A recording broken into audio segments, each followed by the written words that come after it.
What's going on YouTube? It's Donnie B all day. Snap, crackle, pop. So today we are looking over the Renegade EDC Gungnir, which is Gungnir. And do you know how you know that? Because it's written right there. So basically, this knife, I have the specs on here. It says Production Gungnir on their web page, and I'm not sure if this one is different than that one because I didn't buy this. This one was a loaner from Thrasher's Garage, the amazing Thrasher's Garage, sent to me through Scab over at Choir Boys with a Z Cutlery. Both awesome channels. Awesome, just like Joe over at Steel Forge and Fire Sword and Knife, baby. It definitely needs this. So basically what I'm going to do is I'm going to read you the specs that are on the website. The specs may be slightly different. I don't know. This is all the information I have. So he does have like what it comes with. It comes with the Renegade sticker he's got. He's got a little hard box. I don't know if this comes in the hard box or if he got the hard box. He has spare parts, the business card, and this is the Gungnir. Let's see, batch number 194 out of 300. So there's only 300 of these made, so these must be pre-production, and which makes it a little better. Let's see, it is M390 satin with brown scales, and the hardware is titanium. All right, so that at least helps out there. Plus, they sell these cool little knife cloths, and I'm not sure if that one came with it or if he bought it extra. Brandon over at Thrasher's Garage, that's who you have to ask to find out. Now, here's the thing. I'm going to go over the specs first, and then we're going to talk about this little guide, but then we're taking it out. So, the production model, I have to say, it's the same exact thing, and it looks way better, but I'll get into that. So, let's see. We have a blade length of 4 1/4 inches, a cutting edge of 4 inches, an overall length of 9.34 inches. Yeah, 4. Let's see. We have a weight of 6.9 ounces. It is M390. We just talked about that. Beautiful steel. It is hollow grind with flat grind swedge and chamfered spine. The bolsters are stonewashed titanium. The blade finish is belt satin. So I'm going to show you guys a picture real quick of the production. It looks like this, the little slot isn't all the way through. It looks like it's just, look at that. Look at those scales though. Holy crap. Those scales look like either a G10 or micarta, maybe possibly micarta. And it doesn't really say on here about the scales, but it looks to me like they're micarta. So anyway, that's that. So that's the production model. This is the one he has. This one must be the prototype, I'm guessing, because it's numbered. So here's the deal. Scab, I saw this on Scab's channel. Or no, I first saw this on Renegade. I am all over the place. On Thrasher's Garage channel. And that's where I first saw it, and then he sent it to Scab to check out, and then they forwarded it to me to forward it back to him. So I saw this, and immediately I fell in with it. I was like, nope, this is not a very good-looking knife. And I only meant that, like, from here to there, I thought it was a great-looking knife. From here to here, I thought it was butt ugly, man. I was looking at this, just a rectangle. It's like, I'm like, oh, it's shapeless. It's so wide here. It should have more contouring. And I'm like, there is nothing about that handle that is A, attractive, or B, looks like it's going to get in anybody's hand and have somebody go, wow, I totally want to buy this. And I'm thinking, why would you sell a knife like that? Now that it's in my hand, let me tell you something. This knife is so comfortable in the hand, it caught me off guard. I have to say, I think the other one, the production model, is like the whole thing I think is great looking. You know what it is? It's the color. I think that this color, for some reason, makes it look less, I don't know, less shapely than it actually is. That color they put on the production one, it's with the blacks and the grays and the whites, all kind of like, it just gives it more body, gives it more life, it gives it more movement, right? And when you look at that one, you go, oh, holy crap, that looks great. And it's the same thing. It's the same thing. I think the color is what did it to me. Now, you can see that it is properly textured. I do believe that's micarta. It is properly textured. They did a really good job on that. The bolsters, titanium. I think because of this and this, just the color combo, I think it just bit me the wrong way. And I was just not into it. And because it's, especially from a distance, like you don't get to see all that from a distance. It's just that. And it just looks so plain and it makes it look so flat, but it is not. This handle is superiorly, if that's even a word, comfortable. This choil is a working choil. When you put your hand there and you pull back, your finger is near the ricasso, but you're not into it. Double X hands. And I have to say that this thing is a freaking winner in the grip department. I mean, an absolute winner. The blade itself, it's just Wharncliffe, sheep's foot type design. It's got this great upsweep. Then it's got this beautiful swedged round piece before you get into the final drop, which is a completely different angle in here. Normally, this would be a continuous angle. They changed it. They chopped it off and just put it together and blended it right where the the grinding went in. It's really, really nice, man. This knife was so well done. How is it built? I don't know. It's a frame lock, not a liner lock. And it's a weird frame lock, too, because you look at it and you'd swear it was a liner lock because you don't see the cut going all the way through. But look at that. It's away from the scale right there. So this holds it on. Even though it's not touching, it's still part of it. And that thing's not going anywhere. So I think that was a pretty unique piece. I was actually really digging that. A lot of times what they'll do is they'll cut this off right here, and then they'll just have a line all the way through, and they'll either have the whole thing or they'll just leave it steel. They did a good job of giving you a full scale without interruption in the scale, and still keeping it as a frame lock. I think that was really good. The pocket clip is, you look at it, you go, it's so plain. It is smooth, man. That is so smooth. Digging it. You have your lanyard hole is more of a strap hole. You can see it's not just like a little tiny round thing, which gives you more options for how you want to carry it. You can get those camera lanyards, those camera straps. Put it right there. You'd be fine. The nail tick is an actual all the way through. On the new one, it doesn't look like it is, but it looks like it would probably still do the same job. So you can use that to get open the blade, or you can just use the flipper, which, as you can hear, hits absolutely solid. Is it the fastest? No. Does it have to be? No. What do you need it to be so fast for? I mean, it's open. It's open. Are there faster? Sure, there's faster. You don't need it to be. That thing right there is just great. So this little beauty right here needs to go outside and be tested. I was so overly unimpressed when I saw it, and as soon as it hit my hand, my mind was changed. And that's one of those things, guys. It's don't judge a book by its cover type thing.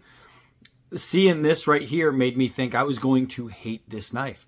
I literally had no intentions of feeling joy when I was going to open this package. This knife changed my mind for me. So let's see. This is very used. Scab used it. Brandon used it. Whoever else used it. I have no idea. But let's see. It feels sharp. And remember, it is very, very used. And it is cutting hairs and breaking hairs. But it's not really shaving hair.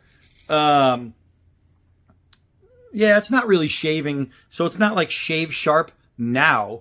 But I can feel it. And I can feel where the edge has been ridden. And I can guarantee you this. When this thing was brand new, I bet you this was shave sharp out of the box. Shave sharp. Right now, okay, it could use a little bit of refinement. But I can tell you right now that not a lot. It just needs honing and nothing else. I mean, we're going to do just a little bit even before we take it out. I got the strap. I'm going to put it down. I'm going to go outside and test it. Hold on. I said strap, not strap. I'm stupid. All right, so let's see. I just stropped it up a bit.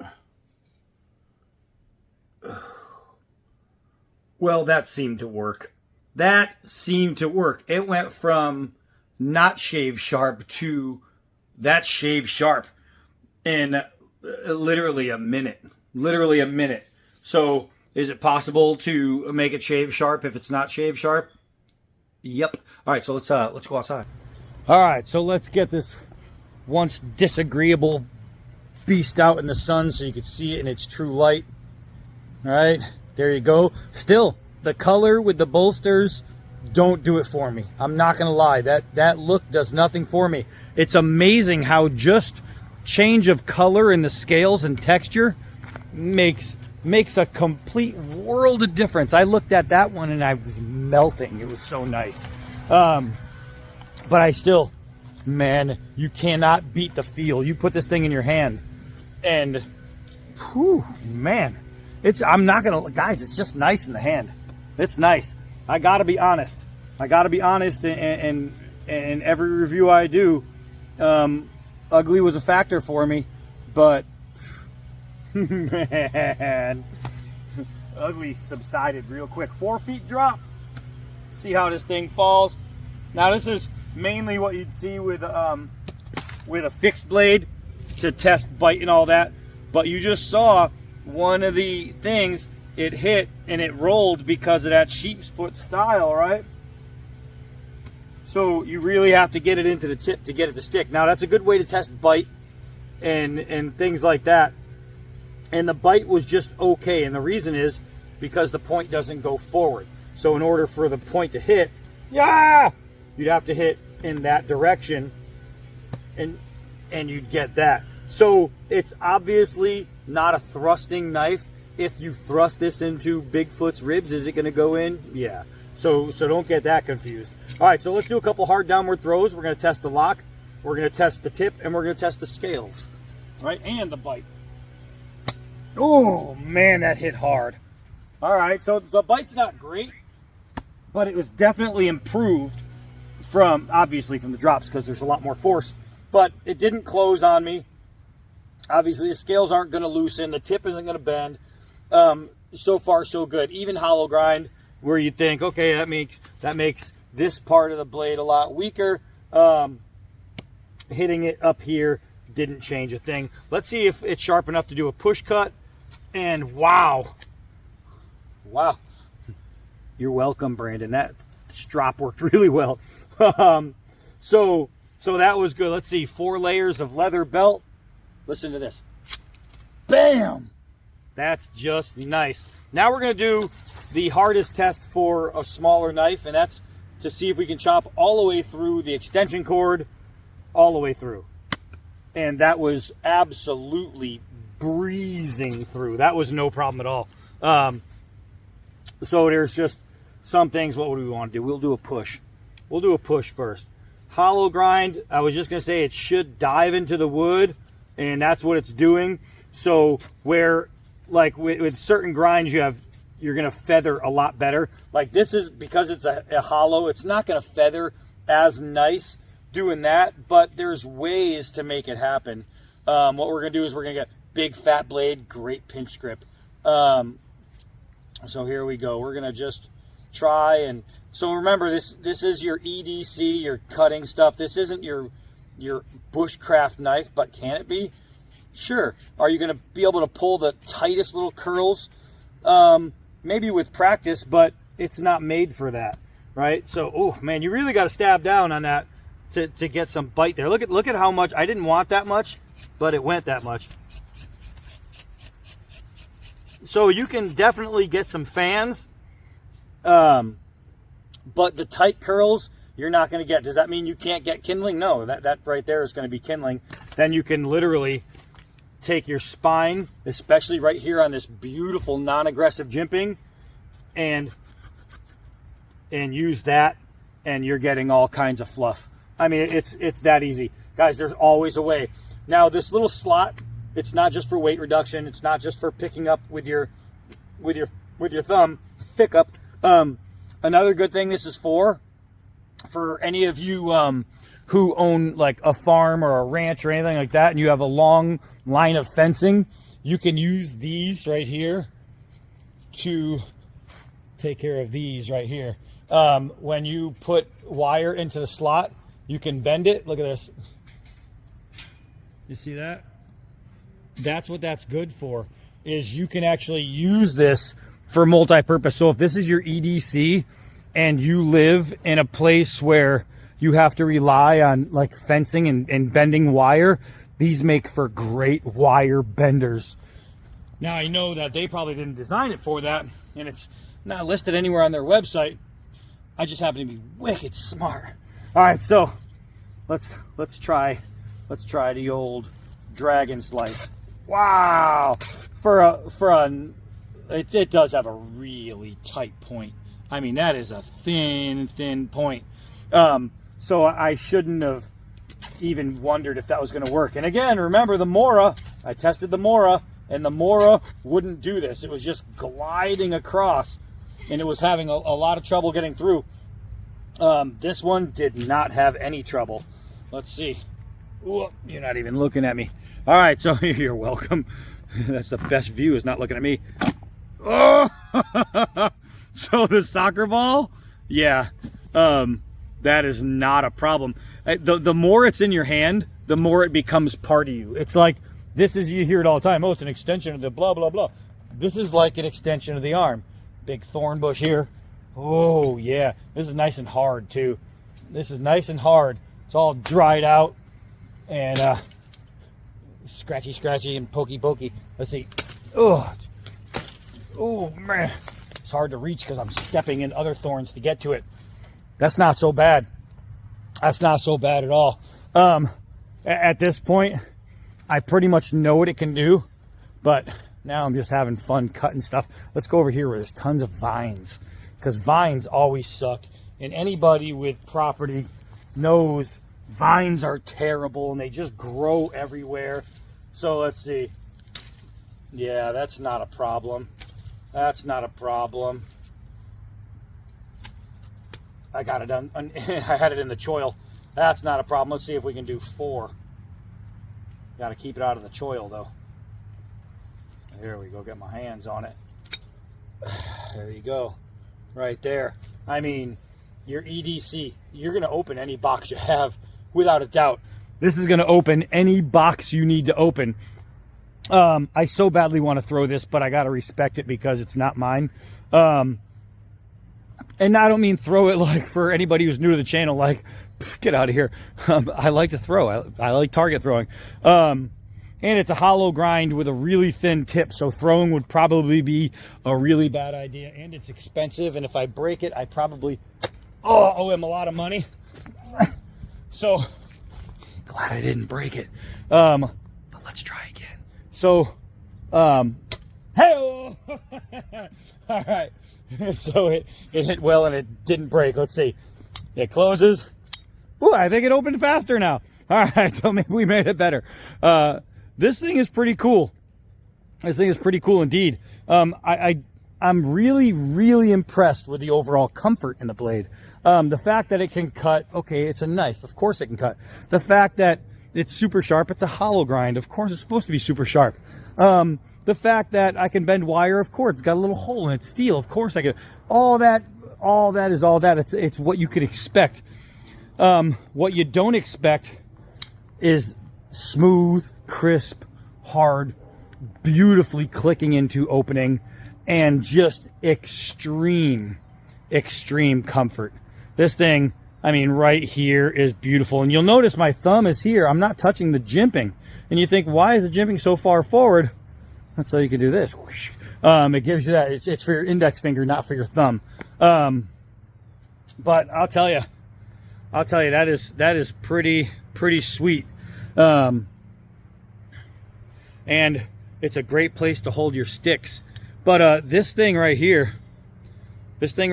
when I saw it, I didn't like it. When I used it, I thought it was awesome. And I'm wondering if you can buy their other scales for, if you bought, let's say, this model and you saw the production thing come out and you said, oh my God, I love those scales. Are they, you know, transferable? I bet they probably are. Are they thicker? Maybe. Who knows? I don't know. Hold on. I have to sneeze.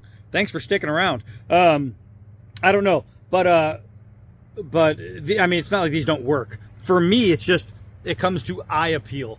And for me, that's the only part that's not appealing to the eye. But it's appealing to the feel. You know what I mean? That thing's really cool, man. So again, Brandon over at Thrasher's Garage, check out that channel, sub. And while you're at it, sub right here if you haven't. But thanks for allowing me to play with these. I was so negative going into this, just off camera. You know, knowing it was coming to me, going, all right, well, I'll get that one out of the way. Well, hey, this thing's pretty dope. All right, so that's it for this one. I am Donnie B all day. Until next knife.